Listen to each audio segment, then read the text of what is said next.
আসসালামু আলাইকুম রহমতুল্লাহ বারাকাতুহু। গত কয়েকদিনে ক্রিকেট নিয়ে যে আলোচনা হয়েছে এটাই আমাদেরকে প্রমাণ করে যে একজন গুণী ব্যক্তি বলেছিলেন, কোনো জাতিকে যদি যুদ্ধ ছাড়াই ধ্বংস করতে চাও তাহলে তার মধ্যে খেলাধুলা এবং অশ্লীলতাকে ছড়িয়ে দাও। আমাদের দেশে ক্রিকেট নিয়ে যে পরিমাণ আলোচনা হয়, অন্য কোনো বিষয় নিয়ে এই পরিমাণ আলোচনা হয় না। অন্য বড় থেকে বড় কোনো বিষয়কে আপনি যদি ঢেকে দিতে চান তাহলে ক্রিকেটের বিতর্কিত টপিকটাই যথেষ্ট। আমাদের দেশে একজন খেলোয়াড়ের কত রান করলো, কত উইকেট নিল, এটাকে দেশীয় একটা অর্জন মনে করা হয়। অথচ এই রান এবং উইকেট দ্বারা আমাদের দেশের সাধারণ মানুষের জীবনযাত্রার কোনো ধরনের পরিবর্তন আসে না, আমাদের অর্থনীতির কোনো ধরনের পরিবর্তন আসে না।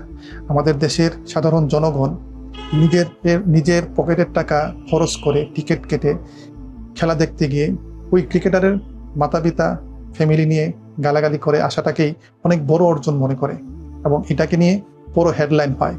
অথচ আমাদের দেশের জনগণকে এই কথা বলতে শোনা যায় যে আমরা ক্রিকেট দেখব না, আমরা ক্রিকেটকে বয়কট করলাম। কিন্তু পরের দিন ঘুরতেই দেখা যায় যে স্টেডিয়ামে মানুষ কানায় কানায় ভরপুর। আসলে এই জাতি খেলাধুলায় এতটাই মগ্ন, তার দেশের মধ্যে যে পরিমাণ অর্থ সংকট, তার দেশের মধ্যে একজন মেধাবী যুবককে মেরে ফেলা হয়েছে, তার দেশের মধ্যে অন্য দেশের সীমান্ত থেকে গুলিয়ে এসে একটা ছোট্ট নিষ্পাপ বাচ্চাকে মেরে ফেলা হয়েছে, এগুলো নিয়ে আমাদের দেশের কোনো আলোচনা নেই। আমাদের দেশের মেরুদণ্ডহীন একটা প্রশাসন, মেরুদণ্ডহীন কাঠামো, একটা দেশের এয়ারফোর্স, মেরুদণ্ডহীন সীমান্ত, অথচ আমাদের জনগণের খবরই নাই যে সামরিকভাবে আমরা কতটা দুর্বল, আমরা কতটা মাথা নত করে আছি পুরা বিশ্বের কাছে। আমাদের মেরুদণ্ডহীন সামরিক যে শক্তি, এটা নিয়ে আমাদের কোনো মাথা ব্যথা নেই। এজন্য আমরা কাউকে চ্যালেঞ্জ জানাতে পারি না। বুলেটের আঘাত লাগে বর্ডারের ওপাশ থেকে, আমরা চুপ থাকি।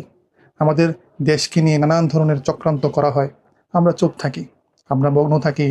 আমাদেরকে কে ওয়ার্ল্ড কাপ থেকে বের করে দিল, কোন খেলোয়াড়কে অন্য দেশ তাড়িয়ে দিল, এটা নিয়ে আমরা ব্যস্ত আর মগ্ন।